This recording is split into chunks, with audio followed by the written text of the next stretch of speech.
L'Atletico Messina deve nuovamente rinviare l'appuntamento con la prima vittoria casalinga e i biancoazzurri anche contro la Valdinisi escono sconfitti per 2-1 incassando il terzo KO di fila davanti al pubblico amico. Match che si apre con la Valdinisi che ci prova con il colpo di testa di Carte che però si perde alto sulla traversa. L'Atletico non sta a guardare rispondendo con i tentativi di La Corte che davanti a Martinez spara sul fondo il servizio di cappello e con Signorino che dopo aver scartato in aria 3 avversari non trova la stoccata vincente. Gara vibrante sul capovolgimento di fronte, ancora Garte ad avere la palla del vantaggio, ma l'attaccante si fa ipnotizzare da Previti in uscita e con l'estremo di casa che risponde presente anche sul tiro da fuori area di Nocito. Poi però i biancoazzurri tornano a spingere sfiorando il bersaglio, prima con Signorino che calcia alto l'invito di Lembo, poi con Santa Maria che manda fuori l'assist di Signorino, quindi Signorino dopo un contatto in aria con Campo finisce giù, ma la signora Di Mauro dice di no. Ed infine con Cappello che di testa da pochi passi non c'entra lo specchio della porta.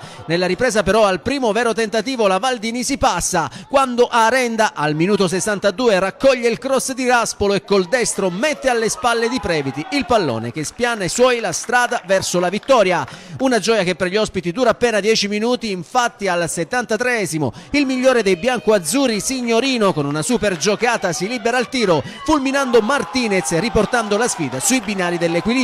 1-1 e per il classe 2005 si tratta della prima rete in campionato. La Valdinisi però rimane concentrata e così dopo i tentativi di Carte che calcia debolmente tra le mani di Previti, quello di Campo da fuori aria che si perde largo non di molto e la botta ravvicinata ancora di Carte che scheggia la traversa, gli ospiti trovano l'episodio favorevole al minuto 86 quando il fischietto della sezione di Acireale espelle l'estremo di casa Previti per l'intervento su Carte lasciando l'Atletico in 10 uomini e concedendo punizione ai biancorossi. Sul pallone si presenta Campo che disegna una fantastica traiettoria fulminando il neoentrato Foti e facendo così Atletico Messina 1, Valdinisi 2 e gioia incontenibile per il numero 6 ospite sommerso poi dall'abbraccio di tutti i compagni. Per l'esperto difensore classe 88 si tratta invece della quarta rete in campionato. L'1-2 finale consegna dunque alla Valdinisi il 13° punto in classifica, biancorossi che si portano a -4 dai playoff,